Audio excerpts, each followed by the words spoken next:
Okay. नमस्कार विद्यार्थ्यांनो. आज आपला विषय आहे SOC 291 पर्यावरण व समाज आणि आज आपण पर्यावरण आणि समाज या दोन्हींच्या संबंधातली काही महत्त्वाची गोष्ट, महत्त्वाच्या संकल्पना आज आपण यामध्ये बघणार आहोत. त्याच्यापूर्वी सर्वात पहिल्यांदा आपण पर्यावरण हा जो आपला मुख्य संकल्पना आहे त्या संकल्पनेची आपण माहिती घेऊया. पर्यावरण म्हणजे काय? पर्यावरणामध्ये कोणकोणते घटक येतात? पर्यावरण आणि मानव यांचा परस्पर संबंध कसा असतो? आणि पर्यावरण आणि मानव यांच्यामध्ये जो मानवाचा हस्तक्षेप झालेला आहे, तो हस्तक्षेप अतिहस्तक्षेप झाल्यामुळे कोणकोणते परिणाम दिसून येतात, हा पूर्ण आढावा आज आपण पहिल्या पर्यावरण या संकल्पनेच्या दृष्टीने आपण बघणार आहोत. त्याच्यापूर्वी पर्यावरण म्हणजे काय? खरं म्हणजे पर्यावरण ही संकल्पना खूप व्यापक आहे. खूप व्यापक आहे. बऱ्याच गोष्टी या पर्यावरणाच्या संकल्पनेमध्ये समाविष्ट असतात. बऱ्याच संकल्पना म्हणजे बरेच असे घटक, बरेच जण असे म्हणतात पर्यावरण म्हणजे आजूबाजूचा परिसर, असं आपण काय म्हणतात.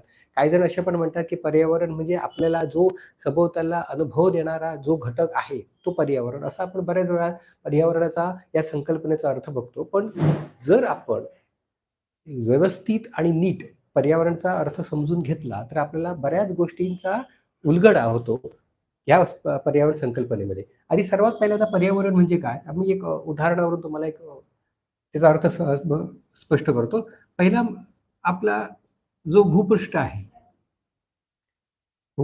या भूपृष्ठाच्या वर काही बरेच असे घटक असतात. या घटकांचा उपयोग आपल्याला होतो, सजीवाला होतो आणि यानंतर भूपृष्ठ खाली सुद्धा काही घटक जे असतात, या दोघांचाही समावेश आपण पर्यावरणामध्ये सर्वसाधारणपणे करतो. आता भूपृष्ठाच्या वर आणि भूपृष्ठाच्या खाली असे कोणते घटक असतात की ज्याचा पर्यावरणामध्ये समावेश केला जातो?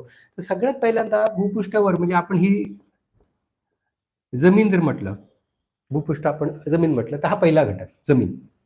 दुसरा घटक पाणी आणि तिसरा घटक म्हणजे हवा. हे तीन घटकाचा समावेश भूपृष्ठ आणि भूपृष्ठाच्या वर असलेल्या वातावरणाच्या घटकामध्ये किंवा वातावरणाच्या भागामध्ये हे तीन घटक आपल्याला समाविष्ट असलेले दिसतात. आता भूपृष्ठाच्या खाली काय कोणकोणते घटक असतात? खनिजे आहेत,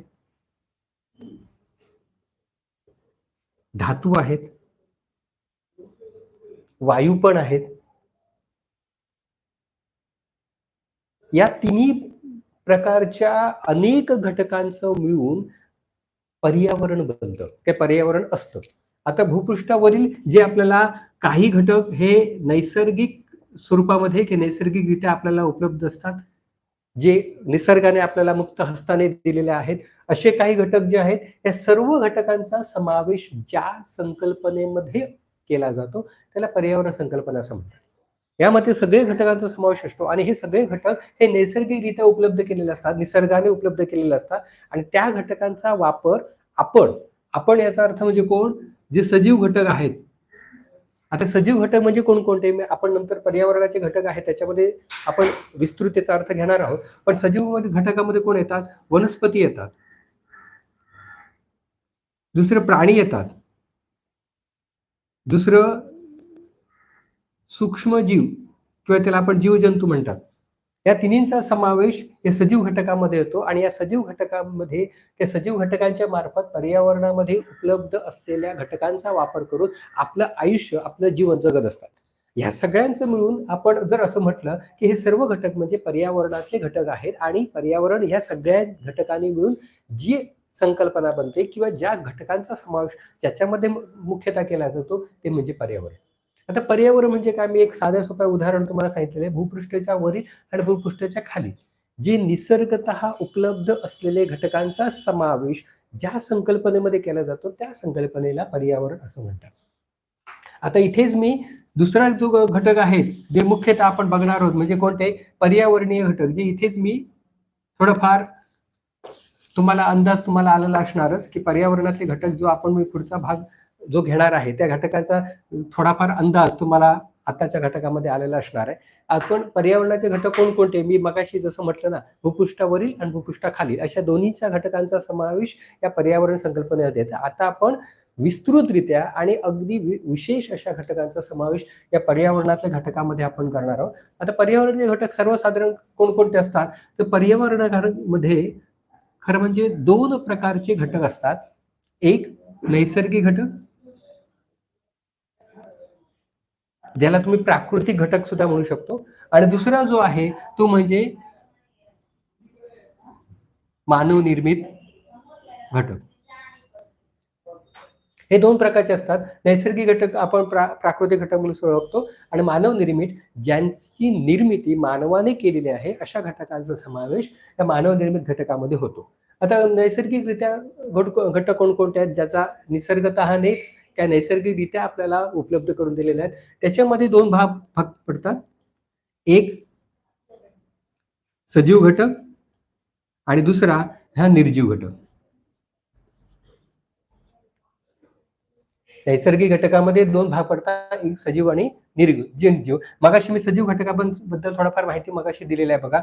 मी सजीव घटकामध्ये कोणकोणते म्हटलेलं आहे? पहिले प्राणी आहेत, वनस्पती आहेत, सूक्ष्मजीव, त्याला जीवाणू, विषाणू यांचा सगळ्यांचा समावेश सूक्ष्मजीवामध्ये होतो. आता निर्जीव घटकामध्ये कोण आहेत? जमीन आहे, पाणी आहे आणि हवा आहे, वायू आहे, बरेच घटक. आता नैसर्गिकरित्या आपल्याकडे उपलब्ध असलेले घटक म्हणजे 2 सजीव घटक आणि निर्जीव घटक. आता मानव निर्मित घटक म्हणजे काय? ज्यांची निर्मिती मानवाने केलेली आहे आणि ही निर्मिती करत असताना त्यांनी पर्यावरणातील घटकांचा आधार घेतलेला आहे, त्यांचा उपयोग केलेला आहे, असे घटक म्हणजे मानव निर्मित घटक. या मानव निर्मित घटकामध्ये सगळ्यात पहिल्यांदा येतो म्हणजे लोकसंख्या. मानवाच्या निर्मितीमुळे किंवा मानवाने आपल्या अनेक समूह एकत्र करून अनेक लोकसंख्या वाढ निर्माण जी केलेली आहे ती लोकसंख्या. त्याच्यानंतर सामाजिक घटक, आर्थिक घटक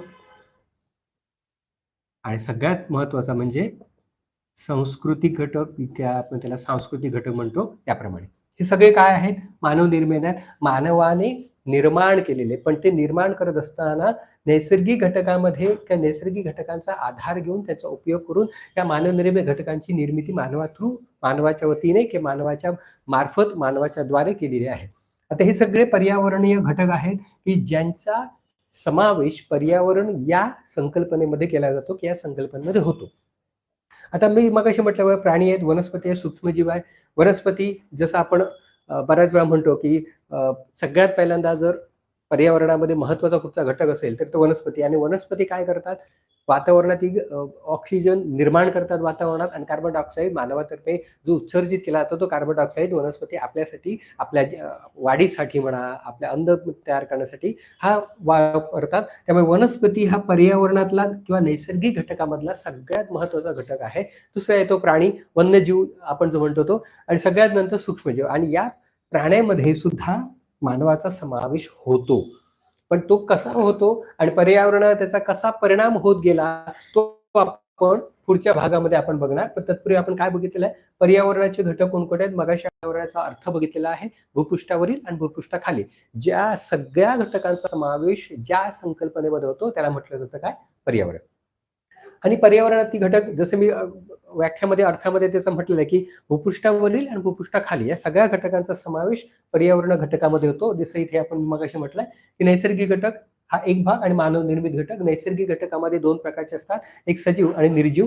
सजीवामध्ये प्राणी आहे, वनस्पती आहे, सूक्ष्मजीव आहे, जीवाणू आहे, विषाणू आहे. आणि निर्जीव घटकामध्ये जमीन, पाणी, हवा, वायू पण आहे. आणि मानव निर्मित घटकामध्ये लोकसंख्या, सामाजिक, आर्थिक आणि सांस्कृतिक हे सर्व घटकांचा समावेश पर्यावरण घटकामध्ये होतो. आणि यांचा मर्यादेपर्यंत या घटकामधील असलेली वाढ पर्यावरणाला समतोल करतं. पण या घटकात कोणत्या मानव निर्मित घटकामध्ये जर अमर्यादित त्याच्यामध्ये वाढ झाली तर त्याचा परिणाम हा पर्यावरणाचा समतोल बिघडण्यावर होतो. आता मानवांच्या अति हस्तक्षेपामुळे किंवा अमर्यादित मानवनिर्मित घटकामुळे पर्यावरणाचा काय परिणाम होतो, आणि तो परिणाम आपण कशा प्रकारे दूर करू शकतो, त्याची उपाययोजना काय, हे आपण आता पुढच्या भागामध्ये बघणार.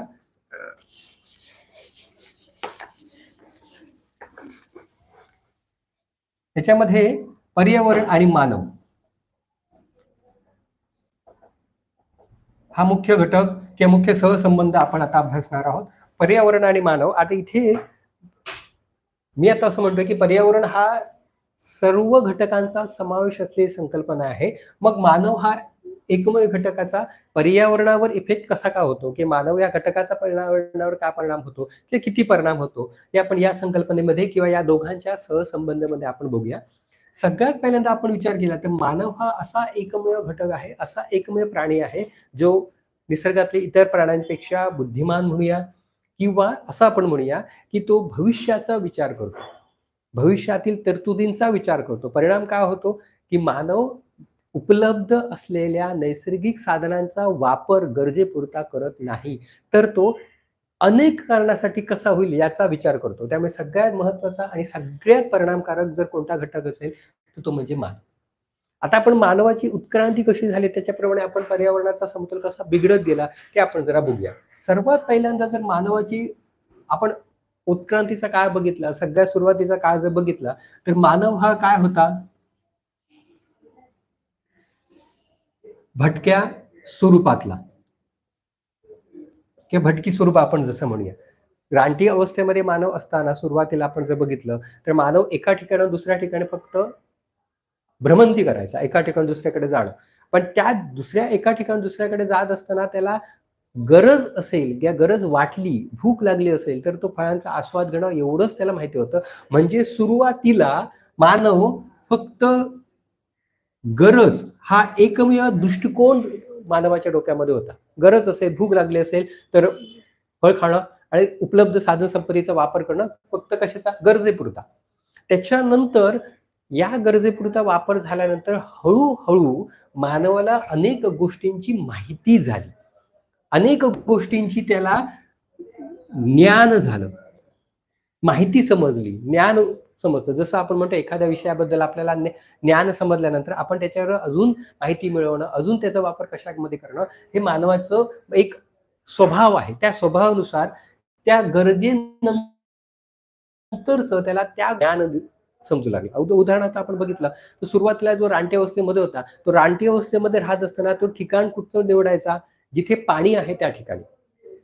जिथे नदी असते, त्या नदीच्या आसपासच्या भागामध्ये तो राहायचा. कारण का? कारण पाणी ही त्याची पहिली गरज होती. त्यानंतर काय झालं? पाणी ज्या ठिकाणी असेल त्या आसपासचे भाग, आसपासची जमीन ही सुपीक मानली जायची. मग सुपीक असेल तर त्या ठिकाणी एखादं बी पडल्यानंतर किंवा एखादे बी पडल्यानंतर त्याच्यातून रोप तयार होतो, हे त्याला ज्ञान त्या ठिकाणी राहत असताना किंवा त्या ठिकाणी असताना त्यांना समजलं. म्हणजे सुरुवातीला काय झालं? त्यांना एखादं ज्ञान समजलं, एखाद्या गोष्टीबद्दल अधिक माहिती मिळाली आणि ज्ञान मिळाल्यानंतर त्या ज्ञानाचा उपयोग स्वतःच्या त्यांनी फायद्यासाठी करायला सुरुवात केली. आता फायद्यासाठी म्हणजे काय? ज्यावेळी बी जमिनीमध्ये त्या सुपीक जमिनीमध्ये टाकल्यानंतर किंवा पडल्यानंतर त्याचं जसं रोप होतं, त्या आधारे मानवाला शेती अवगत झाली. शेती अवगत झाली. शेतीतून त्याला बऱ्याच गोष्टी अवगत झाल्या. शेती मिळाल्यानंतर किंवा शेती केल्यानंतर त्याला अनेक गोष्टींची एकाच ठिकाणी उपलब्धता झाल्यामुळे तो मानव हा समूह म्हणून राहू लागला. मानवांचा समूह या दृष्टीने राहू लागला. म्हणजे त्या ठिकाणी अनेक मानवांचा एकत्र जमा झाल्यानंतर त्यांचा एक समूह तयार झाला.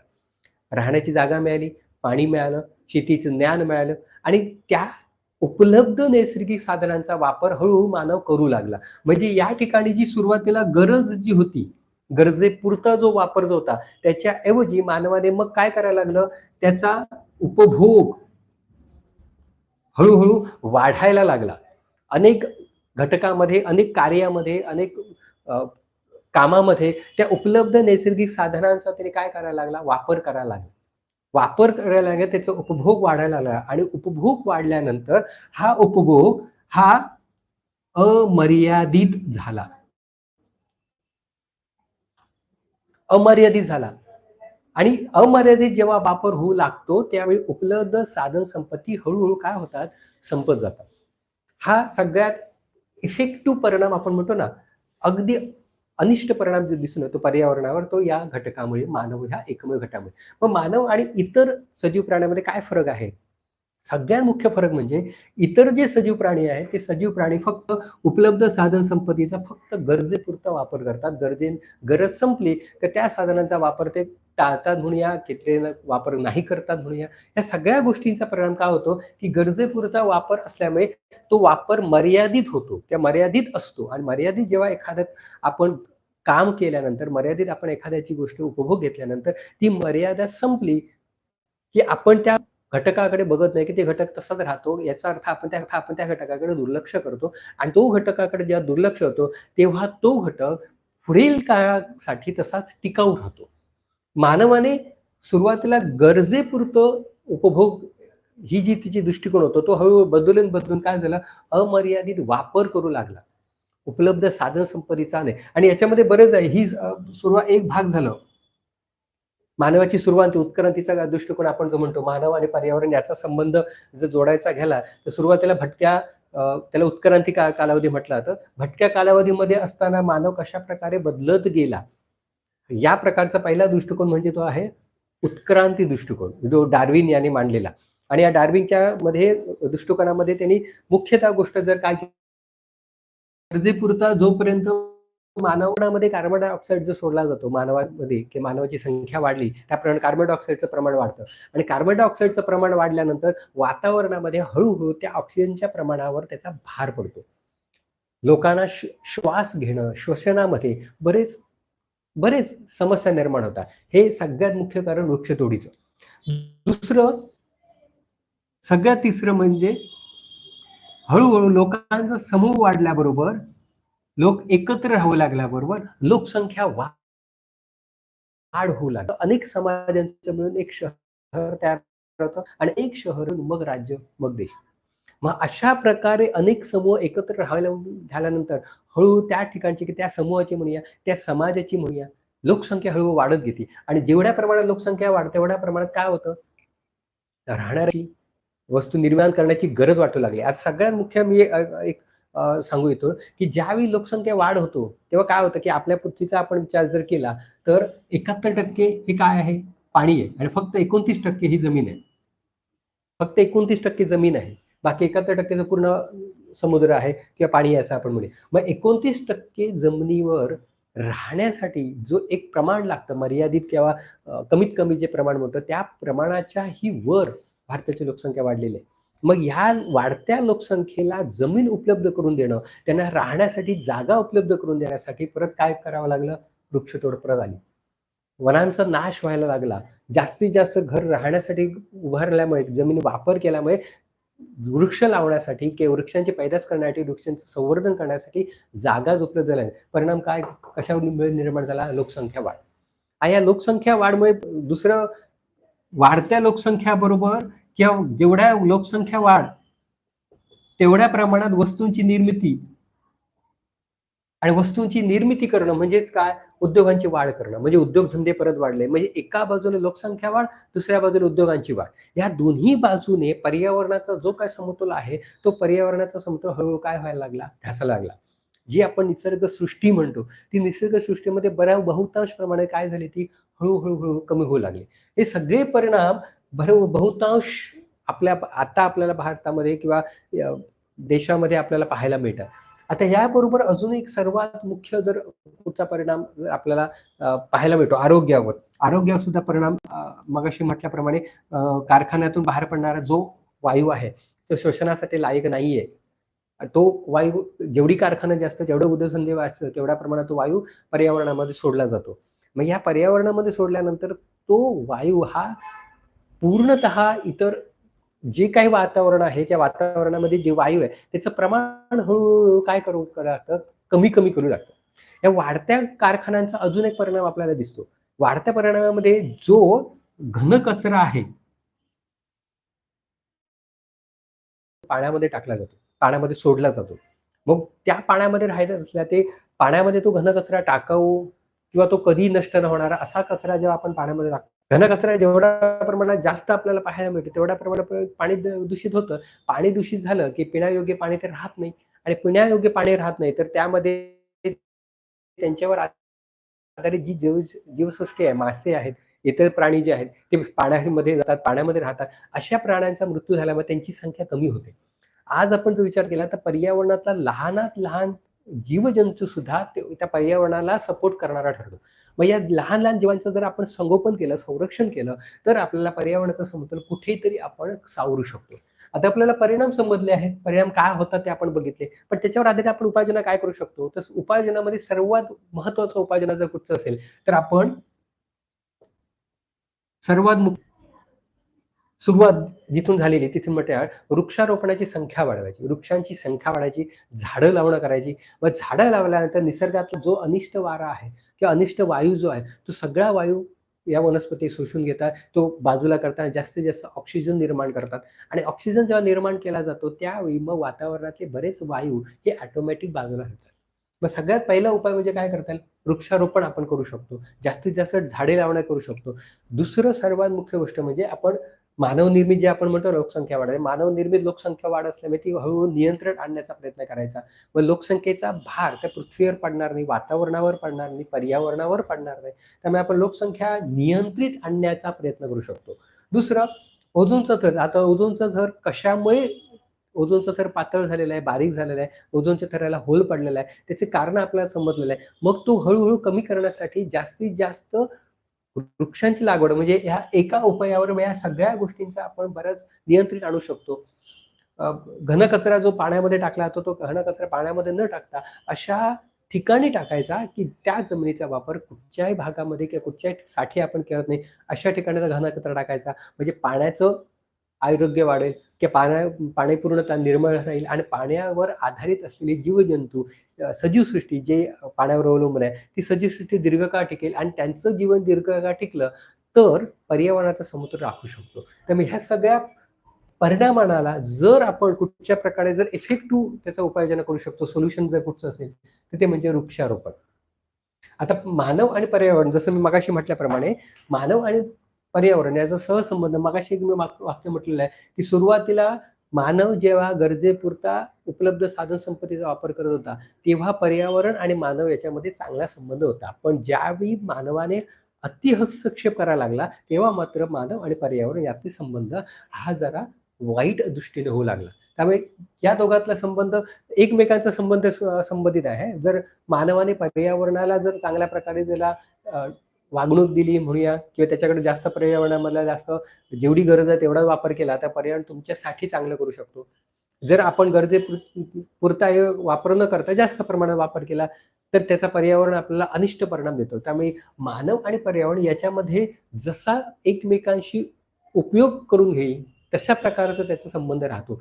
चांगला उपयोग केला तर चांगला संबंध राहतो, वाईट उपयोग केला तर त्याचा वाईट उपयोग परिणाम राहतो. त्यामुळे पर्यावरण मानव हा परस्पर संबंध अभ्यासताना आपल्याला असं समजतं, की मानव ज्याप्रमाणे पर्यावरणाचा चांगल्या प्रकारे जर त्याचा वापर केला, तर पर्यावरण मानवाला चांगल्या प्रकारे वागणूक देईल आणि जर मानवाने अति हस्तक्षेपाच्या दृष्टीने जर त्याचा पर्यावरणाच्या घटकांचा अतिवापर जर केला, तर पर्यावरण आणि मानव याच्यामधील असलेला परस्पर संबंध हा बिघडू शकतो आणि इतर सजीव प्राण्यांमधला जर विचार केला तर मानव हा सगळ्यात बुद्धिमान वापरला म्हटला जातो.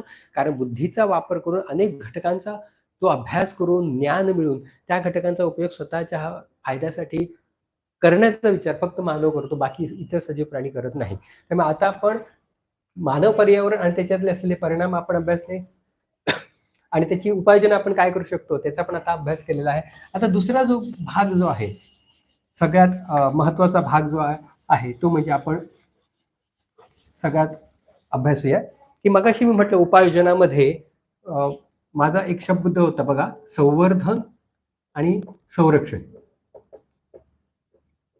हा मुख्य उपाययोजना मी मगाशी म्हटलं, की पर्यावरणाचा समतोल जर आपल्याला राखायचा असेल, तर पर्यावरणातील घटकाचा आपल्याला संवर्धनही करावं लागणार आणि संरक्षण. त्यामुळे ही 2 संकल्पना महत्त्वाच्या मानल्या जातात. त्यामुळे उपाययोजनाच्या दृष्टीने आपण या 2 संकल्पना आपण समजून घेऊया, की संवर्धन म्हणजे काय आणि संरक्षण म्हणजे काय?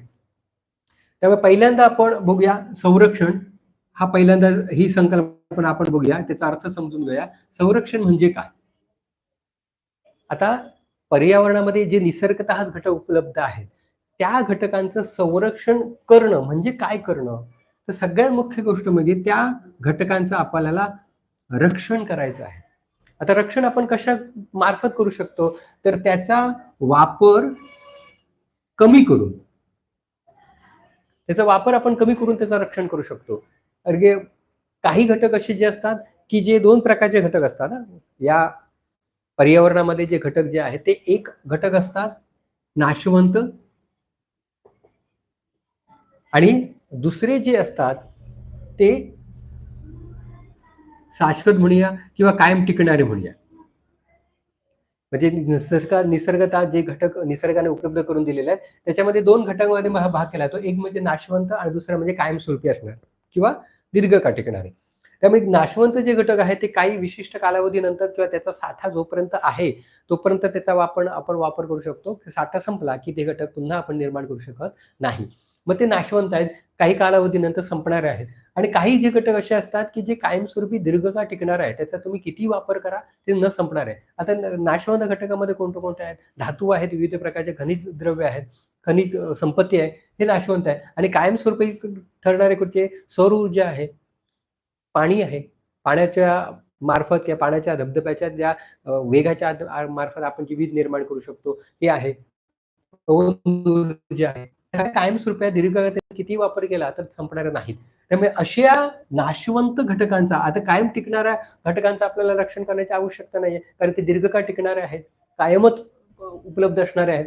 ते नाशवंत जे घटक आहेत, जे काय दीर्घकाळामध्ये न राहणारे असे घटक आहेत, त्यांचं आपल्याला रक्षण करावं लागणार. आता रक्षण करणं म्हणजे काय करावं लागणार? तर सगळ्यात पहिल्यांदा म्हणजे आपल्याला त्याचा वापर कमी करावा लागणार. आता वापर कमी करणं म्हणजे काय? तर परत फिरून आपण म्हणतो तसंही, जेवढी गरज आहे तेवढ्या पुरतच त्या घटकांचा वापर करायचा, बाकी त्या घटकांचा वापर करायचा नाही.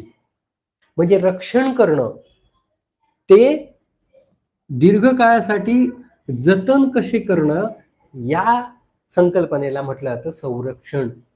ते साठवून ठेवणं, ते जतन करून ठेवणं, त्याचं रक्षण करणं, त्याचा वापर कमी करणं, म्हणजे त्याला आपण काय म्हटलं जातं? संरक्षण करणं. आता संरक्षण कशाचं? नाशवंत घटकांचं, जे अल्प कालावधीमध्ये संपणारे आहेत आणि दीर्घकाळामध्ये जे राहणारे आहेत, दीर्घकाळामध्ये टिकून राहणारे आहेत, त्यांचं आपल्याला रक्षण करण्याची गरज नाही. कारण दीर्घकाळापर्यंत ते चालूच राहणार आहे. त्यामुळे ते नाशवंत आणि सगळ्यात मुख्य गोष्ट म्हणजे कायम टिकणारे घटक हे फार कमी आहेत. पण नाशवंत घटक हे सर्वात जास्त आहे. त्याचा वापर आपण सर्वात जास्त करतो. मग सर्वात जास्त ज्याचा वापर केला जातो, त्याचाच वापर कमी करून आपण त्याचं रक्षण केलं पाहिजे. आणि रक्षण म्हणजे करताना काय करावं लागणार? फक्त गरजेपुरतच त्या घटकांचा वापर करणं. आता हे संरक्षण ही संकल्पना झाला. आता आपण संवर्धन म्हणजे काय? आता संवर्धन म्हणजे काय? तर संवर्धन म्हणजे रक्षण करणे, याबरोबरही त्याची वृद्धी करणं, त्याची वाढ करणं. आता रक्षण करून वृद्धी करणं म्हणजे नेमकं काय? तर आपल्या पर्यावरणामध्ये सगळ्यात मुख्य जर कुठचा घटक, जे 3 घटक मानले जातात, हे घटक म्हणजे पर्यावरणाचा गाभा मानला जातो. ते 3 घटक म्हणजे कोणते? एक म्हणजे भूमी, दुसरं म्हणजे पाणी आणि तिसरं म्हणजे वायू. हे सगळ्यात महत्त्वाचं. त्याला आपण हवा सुद्धा आपण म्हणू शकतो. मग याला संवर्धन आपण बऱ्याच वेळा दुसरा शब्द म्हणतो, भूमी संवर्धन. काही-काही वेळा आपण जलसंवर्धन आणि तिसरं वातावरण. आता ह्या 3 संकल्पनेचा आपल्याला बऱ्याच वेळा संवर्धनासाठी आपण बऱ्याच वेळा त्याचा शब्द ऐकलेला आहे. भूमी संवर्धन, जलसंवर्धन आणि वायू संवर्धन हे आपण बघितलेलं आहे. कारण हे 3 घटक हे पर्यावरणातले निसर्गतः उपलब्ध असलेले सर्वात महत्त्वाचे घटक आहेत आणि या घटकांचं संवर्धन करणं ही आज काळाची गरज आहे. आता भूमी संवर्धन म्हणजे काय करणं? संवर्धन म्हणजे काय म्हटलं मी? रक्षण करणं आणि त्याबरोबर त्या घटकांमध्ये वृद्धी करणं, वाढ करणं. आता आपण मुळातच जमीन कमी आहे. 29% जमीन आहे. मग 29% जमिनीमध्ये आपण वाढ काय करणार? तर त्या 29% च्या प्रमाणामध्ये आपण वाढ करणार नाही, तर त्या जमिनीच्या सुपीकतेमध्ये वाढ करणार आहोत. त्या जमिनीच्या कसमध्ये वाढ करणार आहोत. मग जमिनीच्या सुपीकतेमध्ये आपण वाढ म्हणजे काय करायची? तर जमिनीमध्ये जी आपण जास्तीत जास्त त्या जमिनीचा वापर आपण शेतीसाठी करून त्या जमिनीचा हळूहळू कस जो कमी करतो, तो मर्यादित शेती करणं, आलटून-पालटून शेती करणं. आपण बरेच शेतीचे आपण प्रकार बघतो. हंगामी शेती आहे, पावसाळी शेती आहे, हे आपण जे मोसमी शेती आपण म्हणतो बऱ्याच वेळा. मग या जमिनीचा वापर करताना त्याची सुपीकता कशाप्रकारे वाढेल याचा विचार करावा. रासायनिक खते जे आपण वापरतो, तो रासायनिक खते न वापरता नैसर्गिक खतांचा वापर करावा, की ज्याच्यामुळे त्या जमिनीची सुपीकता टिकून राहील आणि जमिनीची सुपीकता जर दीर्घकाळ टिकली, तर बहुतांश त्याचा उपयोग आपल्याला दीर्घकाळपर्यंत करू शकतो. कारण मुळातच जमिनीचं प्रमाण कमी आहे आणि कमी असलेल्या प्रमाणामध्ये आपण वाढ करू शकत नाही. तर त्या जमिनीच्या सुपीकतेमध्ये वाढ करू शकतो. मग जमिनीच्या सुपीकतेमध्ये वाढ करायची असेल तर काय करावं लागणार? तर त्या जमिनीचा जो आपण जमिनीचा वापर आजूबाजूला आहे, ज्याचा वापर आपण शेतीसाठी करतो. तर त्या शेतीसाठी करत असताना कायमस्वरूपी शेतीची करण्यापेक्षा आलटून-पालटून शेती करणं. आ 2 महिने शेती केल्यानंतर त्या इतर महिन्यामध्ये किंवा इतर काळामध्ये वेगळ्या कारणासाठी शेतीचा उपयोग करणं. दुसरी गोष्ट मग त्या जमिनीमध्ये रासायनिक खतांचा वापर कमी करणं, नैसर्गिक खतांचा वापर करणं. ज्या घटकांमुळे त्या जमिनीची सुपीकता जाईल, त्या सगळ्या गोष्टी कमी करून ती जमिनीची सुपीकता आपण काय करू शकतो? वाढवू शकतो, वृद्धी करू शकतो. दुसरं जल. मगाशी पर्यावरणाच्या घटकामध्ये म्हटलेलं आहे, की उद्योगांची संख्या वाढल्यानंतर, कारखान्यांची संख्या वाढल्यानंतर जो घनकचरा, जो टाकाऊ घनकचरा आहे, जो नष्ट न होत आहे, त्याचा आपण कुठे विल्हेवाट लावतो? पाण्यामध्ये विल्हेवाट लावतो. आणि पाण्यामध्ये ते घनकचरा टाकल्यानंतर पाण्याचं सौंदर्य जातं, पाण्यामध्ये असलेले जीवजंतू सुद्धा नष्ट होतात आणि पाण्याची नितळता कमी जाते, निर्मळता कमी होते.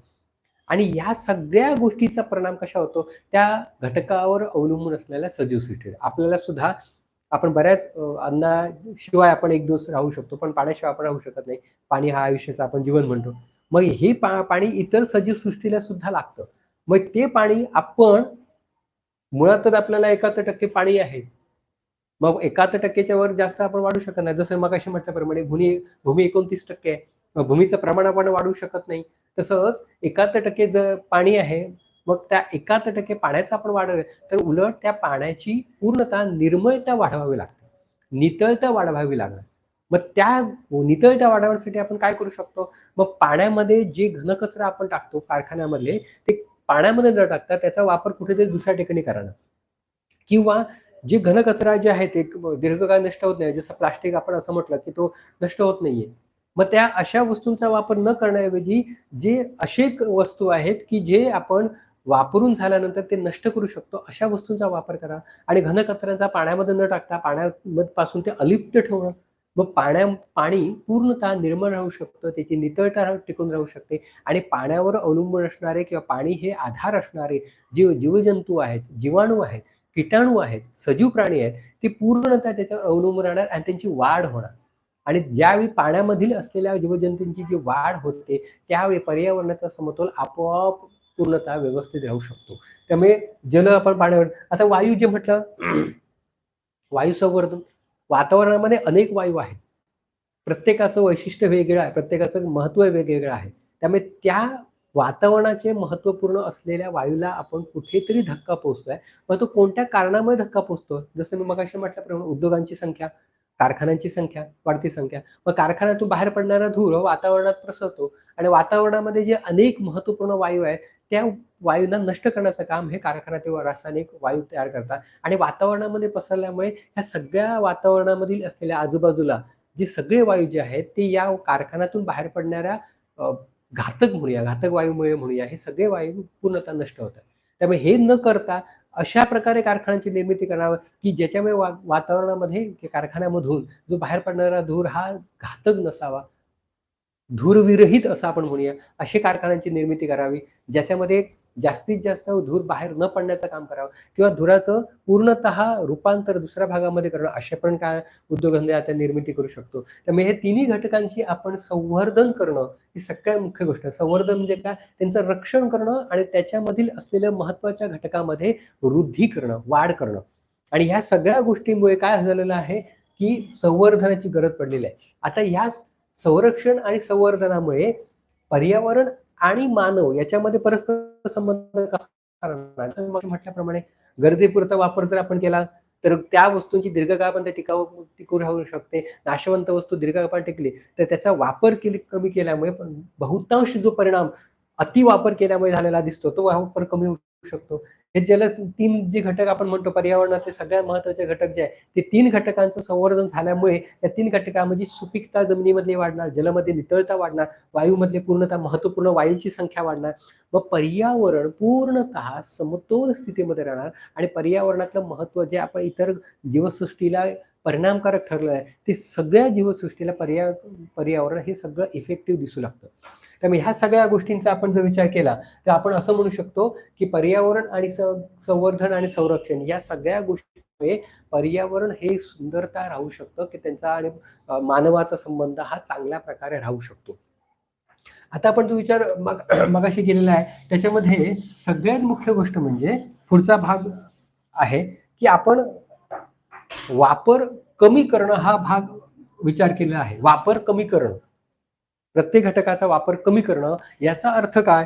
की याचा अर्थ असा, की उपलब्ध साधन संपत्तीचा वापर करणं, मर्यादित करणं आणि त्याबरोबर तो मर्यादित वापर केल्यानंतर दीर्घकाळासाठी त्याची राखून ठेवणं. आता पर्यावरणामध्ये काही घटक असे आहेत, की ज्याचा वापर जगातील त्या जगामध्ये आपण जर विचार केला तर अनेक प्रदेशामध्ये वेगवेगळ्या स्वरूपाचे घटक उपलब्ध असतात आणि वेगवेगळ्या प्रकारचे वेगवेगळ्या प्रमाणात उपलब्ध असल्यामुळे काय झालेलं आहे, की ते घटकाचा वापर करणं हे गरजेचं आहे. आत्ताच्या आधुनिक काळाचा आपण जर विचार केला तर आधुनिक काळामध्ये त्या घटकांचा वापर करणं हे क्रमप्राप्त आहे. मग त्या क्रमप्राप्त वापरावर कुठेतरी नियंत्रण यावं यासाठी मग बरेच बरेच देश म्हणूया, बऱ्याच देशामध्ये म्हणूया किंवा बऱ्याच देशांच्या सरकारामधून वेगवेगळ्या प्रकारचे उपाययोजना केलेल्या दिसतात. आणि या वेगवेगळ्या उपाययोजनामध्ये सगळ्यात महत्त्वाचा उपाययोजना म्हणजे अशी एक संघटना तयार करायची प्रत्येक देशामध्ये किंवा देशांच्या अनेक देशांची एकत्र येऊन अशी एक संघटना तयार करायची. त्या संघटनेचं काम, की त्या उपलब्ध नैसर्गिक साधन संपत्तीचा वापर सर्वांनाही होईल आणि मर्यादित होईल या प्रकारचा विचार करणारा. जसा असीन एक संघटना आहे. अनेक देशांची मिळून एक तयार झालेली एक असीन ASEAN त्याला आपण असीन म्हणतो. ही एक संघटना आहे आणि या संघटनेचा वापर काय करतात?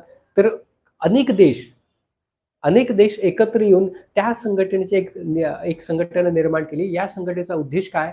तर हा उद्देश असा, की त्या देशामध्ये उपलब्ध असलेल्या नैसर्गिक साधन संपत्तीचा वापर मर्यादित कसा करता येईल आणि मर्यादित करत असताना सर्वांना त्याचा वापर किंवा सर्वांना त्याचा उपयोग कसा करता येईल, हे बघण्यासाठी ही संघटना आहे.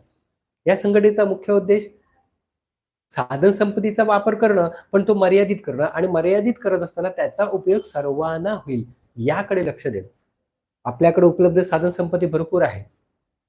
त्या साधन संपत्तीचा वापर करणंही क्रमप्राप्त आहे. मग अशा क्रमप्राप्त वापर करत असताना सुद्धा त्या नैसर्गिक साधन संपत्तीचं संवर्धन करणं ही सगळ्यात मुख्य उद्दिष्ट या असीन आंतरराष्ट्रीय संघटनेचं आहे.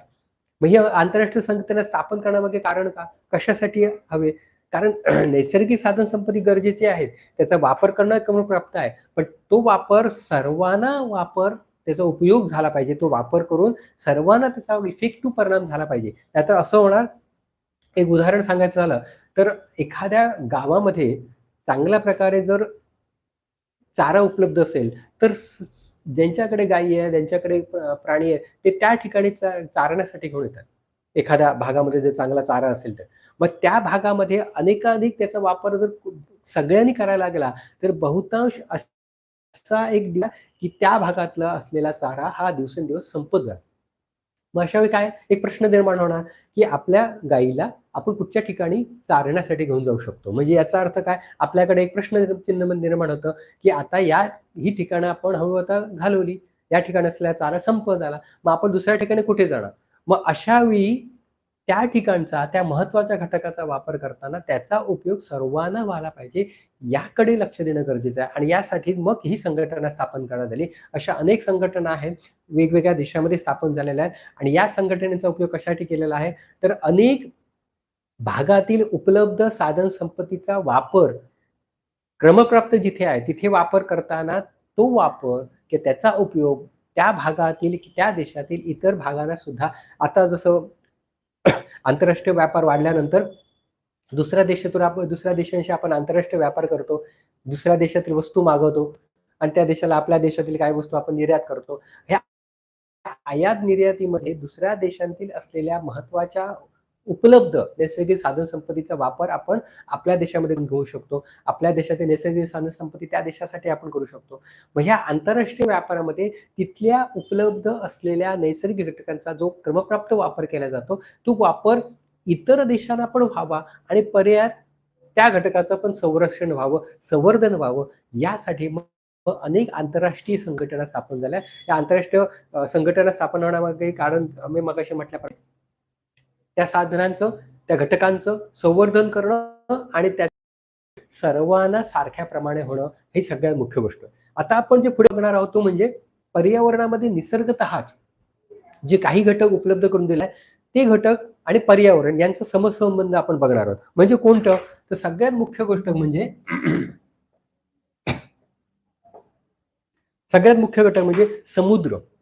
आणि समुद्र हा असा एकमेव घटक जो आहे तो निसर्गतः सर्वात जास्त बहाल केलेला आहे. जसं मी मगाशी म्हटल्याप्रमाणे 71% पाणी आहे आणि 71% पृथ्वीवर सगळ्यात जास्त प्रमाणात उपलब्ध कुठचा घटक असेल तो म्हणजे समुद्र. मोठ्या प्रमाणात आपण म्हटलं तर त्याला महासागर म्हणतो, हिंदी महासागर आहे, अरबी समुद्र आहे. या सगळ्यांचं आपण जर प्रमाण बघितलं तर ते 71% पाणी उपलब्ध या देशामध्ये आहे. पण जसा आपण विचार केला ह्या पाण्यामध्ये, तर या पाण्याचा वापर जर आपण म्हटला तर बहुतांश वाहतुकीसाठी आपण करतो किंवा या समुद्रामध्ये ज्या जीवजंती सजीवसृष्टी जी आहे त्याचा वापर आपण आपल्या फायद्यासाठी करतो. आता पाण्यामध्ये मासे आहेत, इतर सगळे कासव सुद्धा राहतात किंवा इतर सगळे प्राणी ज्या सजीव त्या पाण्यावर अवलंबून असतात. असे घटक सुद्धा आपण त्या घटकाला सुद्धा आपण कुठे तो म्हणजे समुद्र आणि या घटकाची आपण माहिती घेणार आहोत. आणि पृथ्वीवर जर आपण विचार केला तर 71% ही जमीन आहे की आपण त्याला पाणी आहे उपलब्ध असं म्हणूया, जल उपलब्ध असं आपण म्हणतो. मग या समुद्र या घटकाचे आपण ज्या घटकांची माहिती घेत आहोत ते पर्यावरणातले असे काही घटक आहेत की जे निसर्गतः मोठ्या प्रमाणात उपलब्ध करून दिलेला आहे. त्यातला पहिला घटक जो म्हणजे कुठचा समुद्र जे 71% उपलब्ध आहे. अगोदरचा आपण जर विचार केला मानवाचा हस्तक्षेपा अगोदर आणि हस्तक्षेपा नंतर हे जर आपण त्याचे दोन भाग बघितले तर सर्वात पहिल्यांदा जो भाग पहिला जो म्हणूया किंवा आपण त्याला पूर्व काळ म्हणूया, हस्तक्षेप केला पूर्वीचा काळ आणि हा दुसरा जो भाग आहे तो म्हणजे नंतरचा काळ. या दोन भागानुसार आपण समुद्र या घटकामध्ये मानवाचा हस्तक्षेप होण्यापूर्वी आणि मानवाचा हस्तक्षेप झाल्यानंतर या समुद्र या घटकामध्ये निसर्गतः उपलब्ध असलेल्या घटकावर कशा प्रकारे फरक होत गेला तो आपण बघूया. मुळात 71% पाणी आहे आणि 29% जमीन हा घटक सुद्धा आपण नंतर अभ्यासणार आहोत. पण जर आपण प्रमाणाचा विचार केला तर 71% पाणी आहे किंवा समुद्र आहे म्हणूया आणि 29% ही जमीन आहे. मग मानवाचा जर विचार केला तर सर्वात पहिल्यांदा जर पूर्वकाळ जर म्हटला तर सजीव सृष्टी ही पूर्णतः आपण त्याला असं म्हणूया की उत्तम असणारी सजीव सृष्टी होती जी पाण्यावर किंवा समुद्रावर अवलंबून असणारी सजीव सृष्टी म्हणजे ही उत्तम होती. कारण पाणी ही पूर्णतः निर्मळ होतं, नितळ होतं. पाणी नैसर्गिकरित्या पाण्याची पूर्णतः पात्रता म्हणूया, दर्जा म्हणूया हे उत्कृष्ट असल्यामुळे त्या उत्कृष्ट असलेल्या पाण्याच्या निर्मळतेवर जीवजंतू ही मोठ्या प्रमाणात उपलब्ध होते, मोठ्या प्रमाणात निर्माण होत होते आणि मोठ्या प्रमाणात निर्माण होत असल्यामुळे पाण्याखाली असलेली जी जीवजंतू सृष्टी म्हणूया ती उत्तमरित्या निर्माण होत होती, तिची निर्मिती होत होती, तिची वाढ होत होती, तिची पैदास होत होती आणि या सगळ्या चांगल्या प्रकारे पैदासामुळे त्या जमिनी किंवा पाण्याखालील असलेल्या जीवजंतूमुळे पाण्याचा समतोल हा चांगल्या प्रकारे राहत होता. त्यामुळे उत्तम प्रकारचा काळ हा पूर्वकाळ ओळखला जातो समुद्रामधील असलेल्या सजीव सृष्टींचा.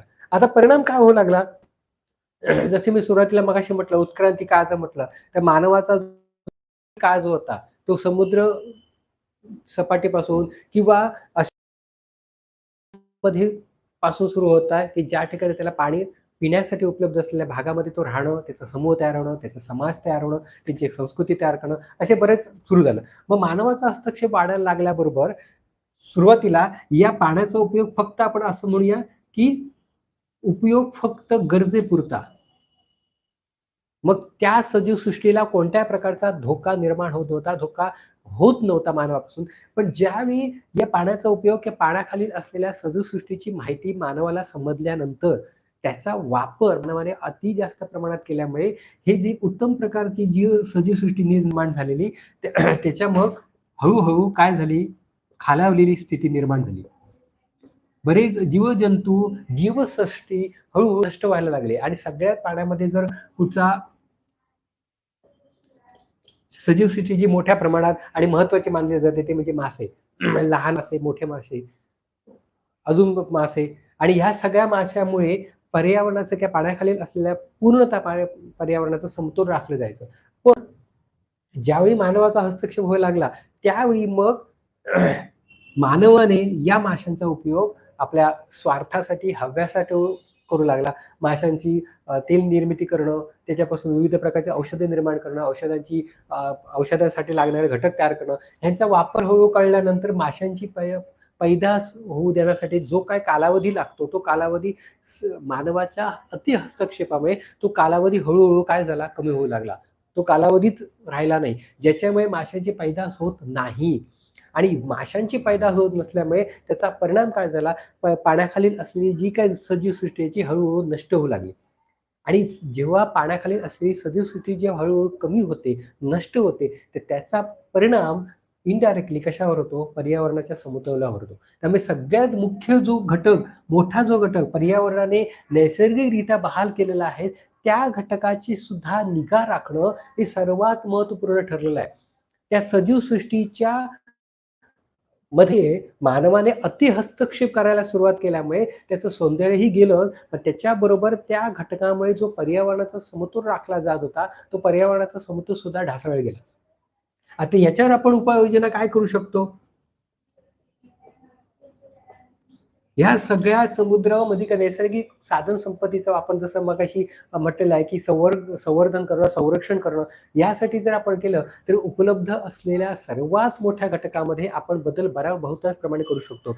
काय उपाययोजना करू शकतो? तर मासे जी सर्वात महत्वाचे घटक आहे, तर त्या माशांची काय करावं लागणार?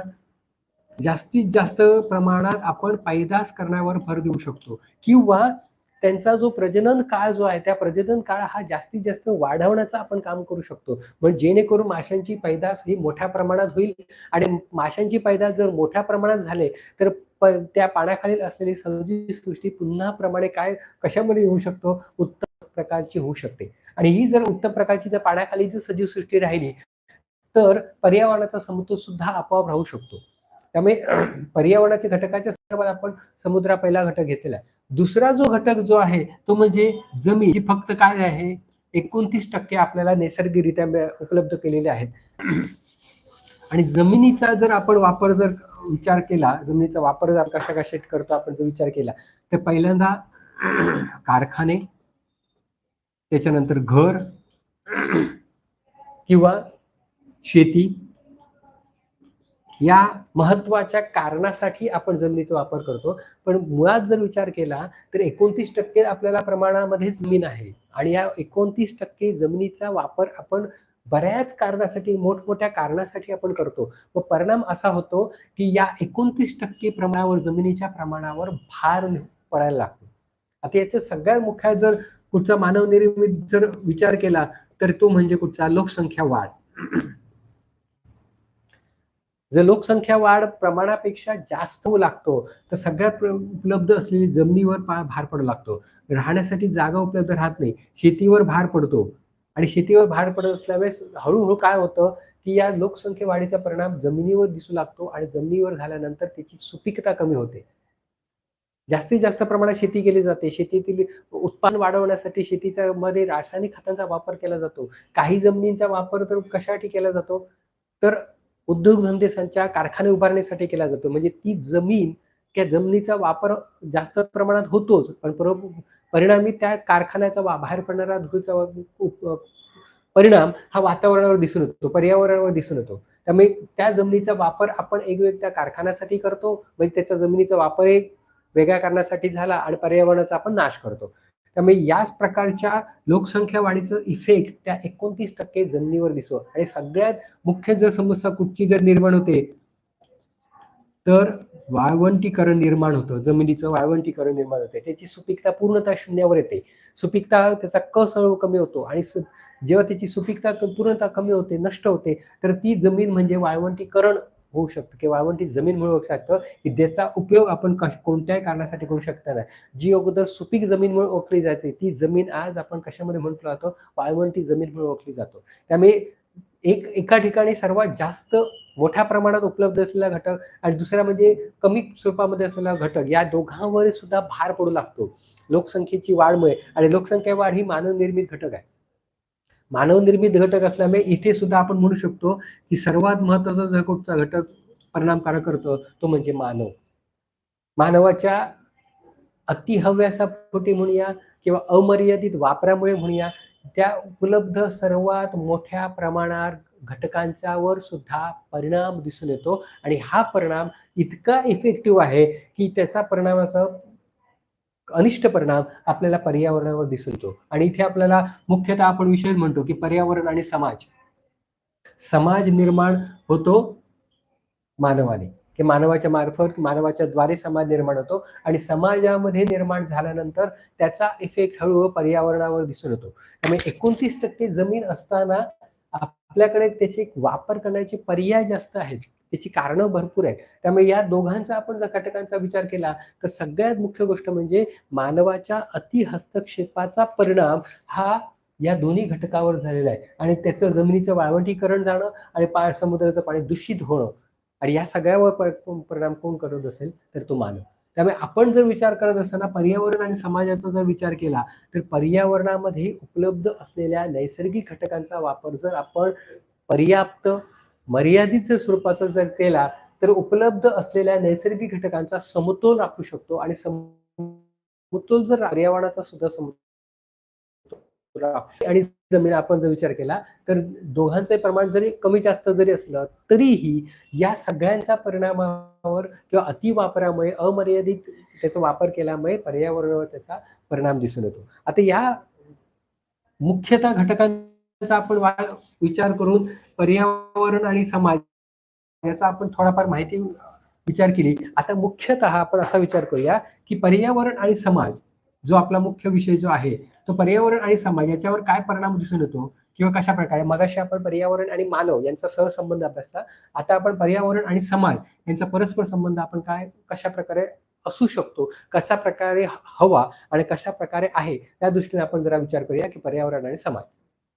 आता मगाशी म्हटल्याप्रमाणे समाज निर्माण होतो मानवाच्या अनेक प्रकारच्या समूहांमुळे.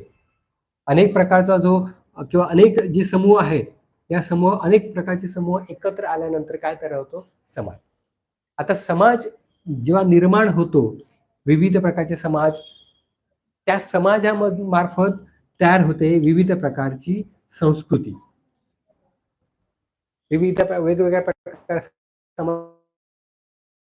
वेगवेगळी संस्कृती असल्यामुळे ती संस्कृती ही पर्यावरण पूरक असली तर ती पर्यावरणाला चांगल्या प्रकारे महत्व देऊ शकते.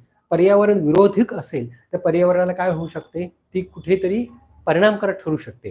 त्यामुळे समाजामध्ये संस्कृती निर्माण झालेली असते आणि ही संस्कृती मानवाच्या अनेक समूहाने तयार झालेली असते आणि समूह संस्कृती निर्माण झाल्यानंतर त्याच्या पुढे आहे तो म्हणजे लोकसंख्या की लोकसंख्या वाढ म्हणूया.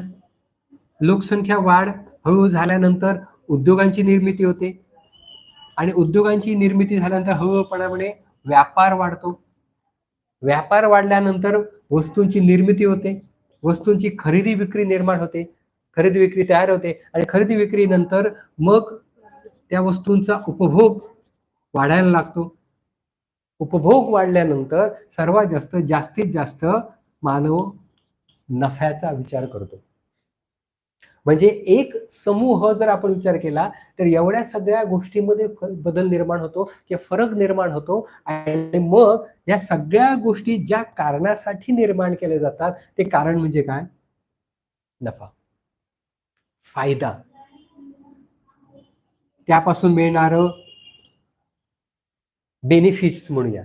मग मानव ज्यावेळी समाज हा किंवा मानवाने जेव्हा समाज निर्माण केला त्या समाज निर्माण करताना अनेक घटकामध्ये बदल होत गेला, अनेक घटकामध्ये एकापुढे एक त्याची साखळी तयार झाली आणि ही साखळी निर्माण होण्याचा मुख्य कारण म्हणूया, मुख्य उद्देश म्हणूया तर मानवाचा काय फायदा.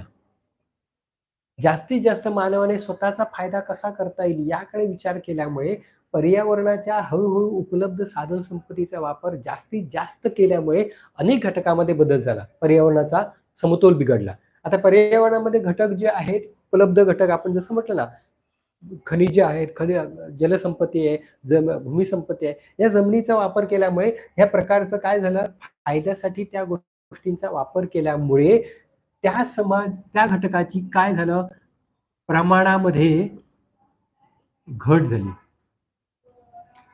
त्यांच्या प्रमाणामध्ये घट झाली, त्यांच्या दर्जामध्ये घट झाली, त्यांच्या क्वालिटीमध्ये आपण म्हणतो, त्यांच्या क्वालिटीमध्ये घट झाली.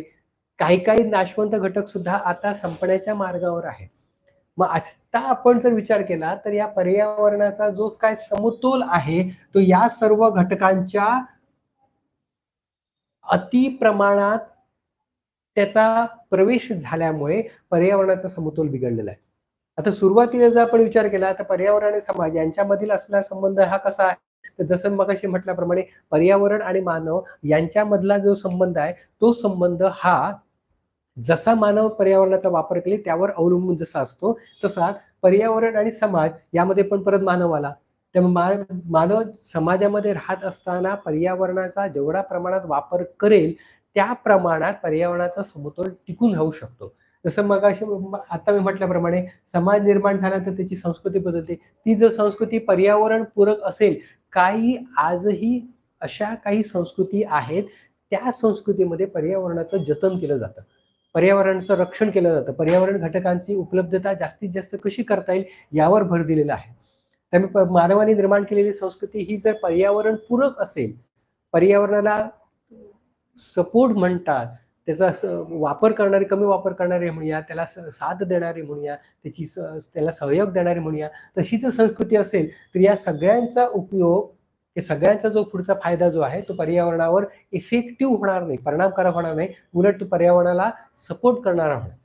त्यामुळे पर्यावरण आणि समाज हा परस्पर संबंध आपण अभ्यासताना आपण असं म्हणू शकतो की समाज जेवढ्या प्रमाणात पर्यावरणाचं रक्षण करेल, संवर्धन करेल, त्या प्रमाणात पर्यावरण सुद्धा समाजाचं संरक्षण करू शकतो, संवर्धन करू शकतो. जेवढ्या प्रमाणात आपण पर्यावरणाला देऊ तेवढ्या प्रमाणात पर्यावरण. पण यासाठी मग काय करता येईल, यांचा संबंध चांगल्या प्रकारे ठेवण्यासाठी आपण कुठच्या प्रकारची उपाययोजना करू शकतो. तर सगळ्यात पहिल्यांदा मुख्य गोष्ट म्हणजे समूह किंवा समाज निर्माण होत असताना त्या समाजामध्ये जी संस्कृती आहे त्या संस्कृती किंवा ज्या संस्कृतीमध्ये जी विचारधारा आहे ती विचारधारा पर्यावरण पूरक असली पाहिजे. पर्यावरणाला सपोर्ट करणारे हवी, पर्यावरणाला साथ देणारे हवी, पर्यावरणाला सहयोग देणारे हवी. आणि जर अशा प्रकारची संस्कृती असेल तर ह्या सगळ्या गोष्टी ज्या पुढच्या आहेत, ज्या संस्कृतीवर अवलंबून आहेत, त्या सगळ्या पर्यावरण पूरक होऊ शकतं. काही उद्योग, लोकसंख्या वाढ ही मर्यादित असू शकते, तर पर्यावरणाची वाढ जपणूक होऊ शकते. उद्योग व्यापार हे सुद्धा पर्यावरण पूरक असू शकतात, की पूरक निर्माण होऊ शकतात. आणि उद्योग व्यापार पर्यावरणपूरक निर्माण झाले तर वस्तूच्या वापरावर काय येऊ शकतं, मर्यादा येऊ शकते. कमीत कमी वस्तूंची निर्मिती जर झाली तर कशावर परिणाम होणार, जी उद्योगांची संख्या जास्त प्रमाणात आहे ती उद्योगांची संख्या मर्यादित राहणार, कारखान्यांची संख्या कमी होणार. आणि वस्तूंच्या वापरावर मर्यादा आली तर उद्योगधंद्याच्या वाढीवर मर्यादा येणार, व्यापार मर्यादा येणार. आणि उद्योगधंद्याच्या वापरावर जर मर्यादा आली तर सगळ्यात मुख्य जो आहे तो म्हणजे आपला वातावरण जे आहे, वातावरण जे आहे ते सगळ्या प्रकारे आपल्याला चांगलं राहू शकतं. ते वातावरणातले घटक जे आहे ते स्वतः आपल्याला सुदृढ राहू शकतात, वातावरण हे चांगलं राहू शकतं.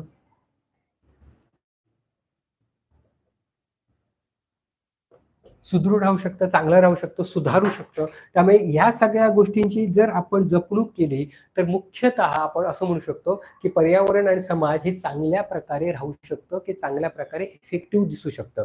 मग आता याच्यामध्ये सगळ्यात मुख्य गोष्ट म्हणजे जे आता आपल्याला मोठ्या प्रमाणात दिसतं काय, शहरीकरण. आता शहरीकरण अनेक समाजांचा मिळून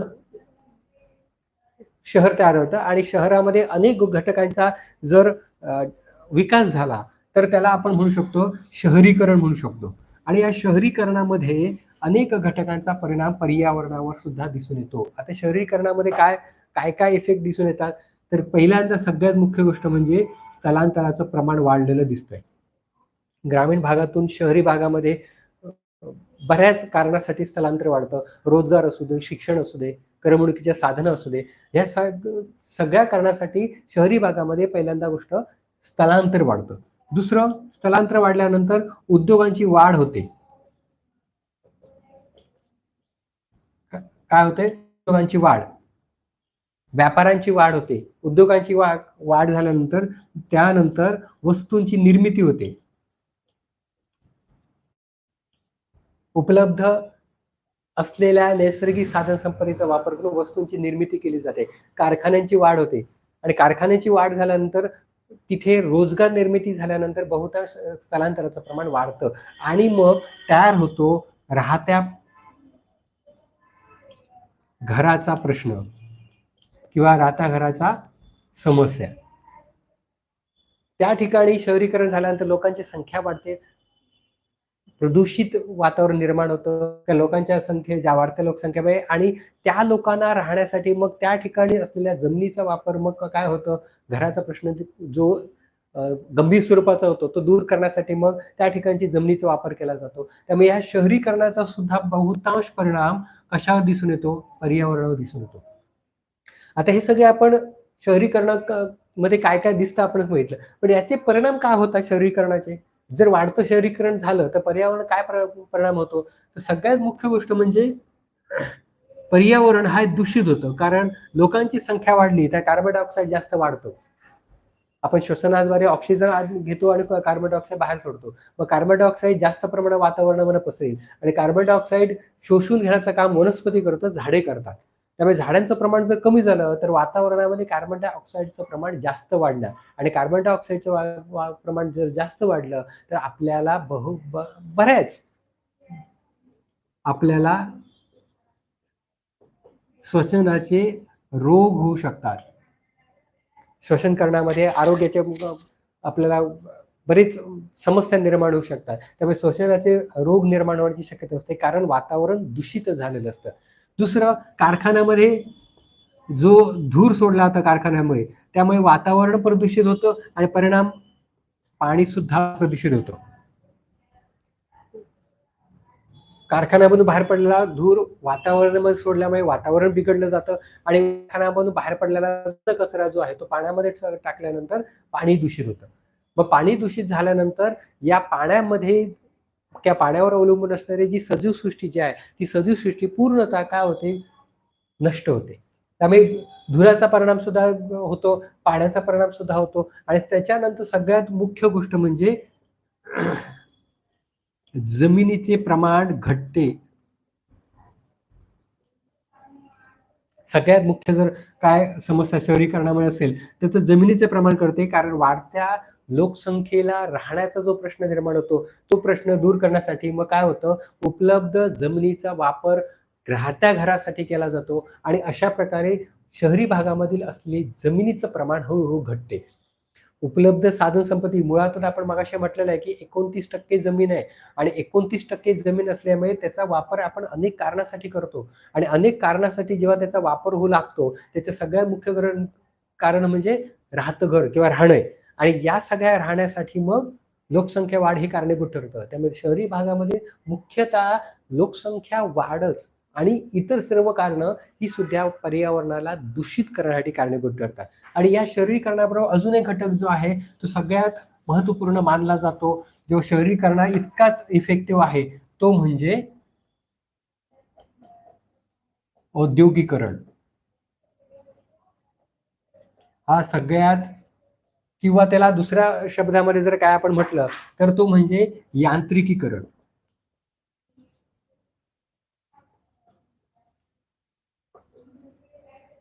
ज्यावेळी आपण मागे बघा दृष्टिकोन बघितलेले, उत्क्रांती दृष्टिकोन, पर्यावरणवादी आणि तिसरा जो म्हटलं तो म्हणजे कुठचं तांत्रिक किंवा यांत्रिक दृष्टिकोन. मानवाने अनेक प्रकारची यंत्रांची निर्मिती केली. अनेक प्रकारची यंत्रांची निर्मिती केली आणि त्या यंत्राच्या निर्मितीच्या आधारे अनेक प्रकारे आपला स्वार्थ म्हणूया किंवा आपल्या हव्यास म्हणूया पूर्ण करण्याचा प्रयत्न मानवाने करण्यास सुरुवात केली. आणि ज्या भागामध्ये उद्योगांची संख्या जास्त, ज्या ठिकाणी यंत्रांची च्या आधारे उद्योगांची संख्या जास्त, तर अशा भागाला आपण म्हणतो मग काय? औद्योगिकरण. उद्योगांची संख्या जास्त असते आणि त्या उद्योगामध्ये यंत्रांचा वापर सर्वात जास्त असेल, तंत्रांचा वापर जास्त असेल आणि हा वापर मुळात करताना सुद्धा गरज ही हा हेतू नव्हता, तर तो हेतू आहे स्वार्थ आणि हव्यास. कारण जास्तीत जास्त लोकांना वस्तू निर्माण करण्यासाठी किंवा कमीत कमी वेळेमध्ये जास्तीत जास्त वस्तूची निर्मिती करण्यासाठी मग यंत्रांची निर्मिती करण्यात आली आणि यंत्रांची निर्मिती करत असताना सुद्धा विचार हा होता, की कमीत कमी वेळेमध्ये ती वस्तूंची निर्मिती करणं आणि ती निर्मिती केल्यामुळे काय निर्माण झालं? प्रत्येक व्यक्तीला ती वस्तू कमी वेळेमध्ये उपलब्ध झाली. एक झाला त्याचा स्वार्थ झाला आणि कमी वेळेमध्ये ती वस्तू उपलब्ध झाली, निर्माण झाल्यामुळे त्याचे कष्ट कमी झाले म्हणूया किंवा त्याचा वेळ वाचला म्हणूया. या सगळ्या कारणामुळे जास्तीत जास्त यंत्रावर मग भर द्यायला सुरुवात केली आणि यंत्रावर जेव्हा भर द्यायला सुरुवात केली, मग काय झालं? यंत्रांची संख्या वाढली, तांत्रिक औद्योगिकरण वाढलं आणि उद्योगांची संख्या वाढल्यामुळे त्या भागामध्ये आपण त्याला औद्योगिकरण असं आपण म्हणतो. आता जसं मगाशी आपण शहरीकरण म्हटलं, शहरीकरणाचा इफेक्ट बघितला, त्याची काय स्थिती बघितली आणि मग आपण त्याचा परिणाम बघितला. तसंच आता औद्योगिकरणाचा काय स्थिती आहे आणि त्याचा काय परिणाम आहे, तो आपण जरा आता बघूया. आता जसं पण मगाशी म्हटल्याप्रमाणे उद्योगांची संख्या वाढलेली दिसते या स्थितीमध्ये. दुसरं त्याचे कारखाने वाढलेले दिसतात. जमिनीचा वापर उद्योगांसाठी केलेला दिसतो, जमिनीचा वापर कारखान्यांसाठी केलेला दिसतो. इथे सुद्धा लोकसंख्या वाढ दिसते. कारण लोकांनी रोजगाराची निर्मिती जास्त प्रमाणात दिसला असल्यामुळे लोकसंख्या त्या ठिकाणी जास्त प्रमाणात स्थलांतरित म्हणूया किंवा लोकसंख्या वाढ झालेली दिसून येते. त्यामुळे लोकसंख्या वाढ होते आणि लोकसंख्या वाढल्यानंतर पुन्हा तोच प्रश्न, राहत्या घराचा प्रश्न.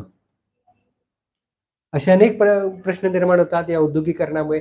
उद्योगांची संख्या वाढल्यामुळे, कारखान्यांची संख्या वाढल्यामुळे बाहेर पडणारा धूर काय होतो? वातावरण पूर्णतः काय करतो? दूषित करतो. म्हणजे जे शहरीकरणामुळे जे परिणाम दिसून आलेले दिसतात, तेच आपल्याला इथे पण दिसून येतात. वातावरण दूषित झालेलं दिसतं. कारखान्यामधून बाहेर पडणारा वार हा वातावरणामध्ये जातो, घनकचरा पाण्यामध्ये सोडला जातो आणि घनकचरा पाण्यामध्ये गेल्यानंतर काय होतं? पाणी दूषित होतं. त्यामुळे उद्योग कारखान्यांची जी औद्योगिकरणामुळे सुद्धा परिणाम तेच दिसून येतात. त्याच्यानंतर लोकसंख्या वाढमुळे जमिनीचे प्रमाण कमी होते. जसं मी मगाशी शहरीकरणामध्ये तोच प्रमाण, तेच कारण, तेच परिणाम आपण जो म्हटलं तसं औद्योगिकरणामुळे सुद्धा त्या ठिकाणच्या लोकसंख्येमध्ये वाढ होते आणि लोकसंख्येमध्ये वाढ झाल्यानंतर सुद्धा काय होतं? उपलब्ध असलेल्या जमिनीचा वापर मग राहत्या घरासाठी म्हणूया किंवा अतिरिक्त लोकसंख्या झेलण्यासाठी त्याचा वापर होऊ लागला. त्यामुळे जमिनीचे प्रमाण हे हळू काय झालंय? कमी होऊ लागलं. जमीन हळू कमी होऊ लागली. जमिनीचं प्रमाण हळूहळू शून्यावर येऊ लागलं आणि राहत्या घराचा प्रश्न निर्माण झाल्यामुळे अनेक समस्या, आरोग्याच्या समस्या म्हणूया, सामाजिक समस्या म्हणूया, आर्थिक समस्या म्हणूया, या सगळ्या समस्या मग राहत्या घराच्या प्रश्नाच्या आधारे निर्माण झाल्या. आता या सगळ्या कारणं बघितली, कशा प्रकारची स्थिती निर्माण झाली औद्योगिकरणामुळे ते आपण बघितलेले आहे. आता आपण जो बघणार आहोत तो म्हणजे या औद्योगिकरणामुळे कोणकोणते परिणाम आणि हे परिणाम पर्यावरणाला कशा प्रकारे इफेक्टिव्ह ठरतात ते आपण परिणाम बघूया. आता औद्योगिकरणाचे परिणाम हे मगाशी जसं म्हटलेलं आहे, की कारखान्यामुळे जो धूर बाहेर पडला जातो, त्या धुरामुळे वातावरण दूषित झालेलं आहे. वातावरण पूर्णतः दूषित झालेलं आहे. वातावरणामध्ये अनेक प्रकारचे यंत्रामधून कारखान्यातून बाहेर पडणाऱ्या धुरांचा त्याच्यात समावेश झाल्यामुळे त्याचं प्रमाण कमी झालं आणि काही वातावरण भूपृष्ठावरील वातावरण हे पूर्णतः चांगल्या प्रकारे सुस्थितीत ठेवण्याचं काम त्या प्रकारचे वायू करतात आणि त्या प्रकारचे वायू हे वातावरण की त्याचा स्तर म्हणूया हे स्थिर ठेवण्याचं काम करत असल्यामुळे त्यांना कुठेतरी परिणामकारक त्रास देण्याचं किंवा त्या वायूंना नष्ट करण्याचं काम कारखान्यातून बाहेर पडणारे ते वायू करतात. त्यामुळे वातावरण दूषित झालेलं दिसतं. घनकचरा पाण्यामध्ये टाकल्यामुळे पाणी हे सुद्धा दूषित झालेलं दिसतं. म्हणजे पाण्याचा निर्मळता पाण्याची पूर्णतः निर्मळता नष्ट झालेली दिसते. पाणी ही पिण्यायोग्य नसल्यामुळे त्यावर आधारित असलेली सजीवसृष्टी पूर्णतः नष्ट झालेली आहे आणि त्याच्यानंतर सगळ्यात मुख्य गोष्ट म्हणजे आरोग्याच्या तक्रारी.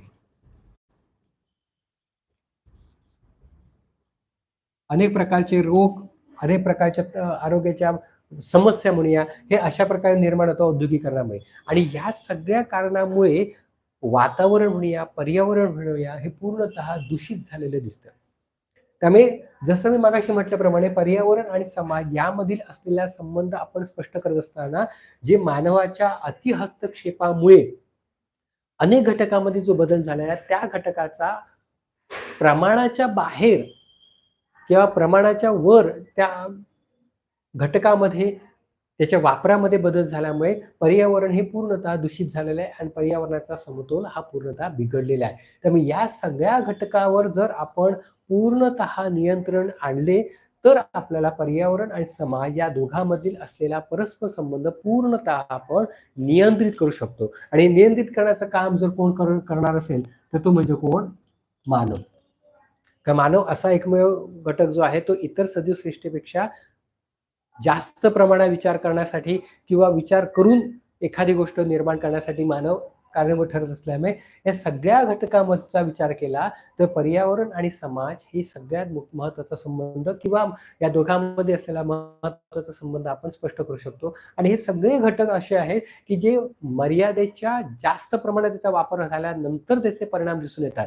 मर्यादेमध्ये जर या सगळ्या गोष्टी जर असतील तर त्याचा इफेक्ट पर्यावरणावर झालेला दिसून येणार नाही. पर्यावरण समतोलन राहणार. जसं मी सुरुवातीला म्हटलेलं आहे बघा, मानव जोपर्यंत गरजेपुरता एवढ्या प्रमाणात जर त्याचा वापर करत असेल तर पर्यावरण पूर्णतः समतोल स्थितीत राहू शकते आणि जर गरजेच्या ऐवजी हव्यासापोटी स्वार्थापोटी जर त्याचा वापर होऊ लागला तर पर्यावरणाचा मात्र समतोल बिघडू शकतो आणि हा समतोल बिघडू नये यासाठी पर्यावरण आणि समाज आणि मुख्यतः मानव या दोघांचे परस्पर संबंध हा चांगल्या प्रकारे राहणे गरजेचं आहे आणि ते राहायचं असेल तर मानवाने गरजेपुरताच त्या नैसर्गिक साधन संपत्तीचा वापर किंवा उपलब्ध नैसर्गिक घटकांचा वापर हा गरजेपुरताच करणं गरजेचं आहे आणि गरजेपुरताच केला तर पर्यावरण पूर्णतः समतोल स्थितीत राहू शकतं. इथे आपण या सगळ्या घटक जे आपण बघितलेले आहेत की पर्यावरण आणि समाज या दोघांमधील असलेला संबंध बघितलेला आहे. सुरुवातीला आपण पर्यावरण आणि मानव यांचा दोघांमधील असलेला संबंध बघितला आणि त्याच्यानंतर पुढे आपण बघितला तो म्हणजे पर्यावरण आणि समाज या दोघांचा आपण संबंध बघितलेला आहे आणि या दोघांचा संबंध बघताना सुद्धा हे पर्यावरण हा घटक समान राहतो पण या घटकामध्ये दुसरा घटक जो आहे मानव या दोघांमध्ये सुद्धा कॉमन घटक जो कुठचा असेल तर तो म्हणजे मानव. त्यामुळे मानव हा घटक असा एकमेव घटक जो आहे तो पर्यावरणामध्ये मर्यादेच्या बाहेर जर वापर करायला गेला तर पर्यावरणाचा समतोल बिघडू शकतो आणि मर्यादित जर त्याचा वापर ठेवला तर पर्यावरणाचा समतोल आपण पूर्णतः धाडसू शकतो. त्यामुळे एकमेव असा घटक आहे की जो पूर्ण या भूपृष्ठावर असलेला मानव की जो पर्यावरणाला पर्यावरणाचा समतोल बिघडू शकतो. त्यामुळे या पूर्णतः आपण पर्यावरण आणि मानव यांचा सहसंबंध बघितला आणि पर्यावरण आणि समाज या दोघांचा असलेला सहसंबंध बघितला आणि या दोघांमध्ये असलेला सहसंबंध आपण पूर्णतः समजल्यानंतर आपल्याला समजतं की या घटकामध्ये परिणामकारक ठरणारा जर कुठला घटक असेल तर तो म्हणजे मानव आणि पर्यावरण आणि समाजामधील असलेली स्थिती या समाजाची असलेली स्थिती ही जर पर्यावरण पूरक असेल तर पर्यावरण पूरक असलेली स्थिती ही पर्यावरणाला समतोल ठेवणारी ठरते. तर समाजाची स्थिती जर पर्यावरण पूरक नसेल तर पर्यावरणाचा समतोल बिघडू शकतो. त्यामुळे पर्यावरण आणि समाज आणि पर्यावरण मानव या दोघांमधील असलेला सहसंबंध हा चांगल्या प्रकारे जर राहिला तर दोघांमधील असलेला समतोल चांगल्या प्रकारे राहू शकतो. ठीक आहे, आपण इथे थांबूया.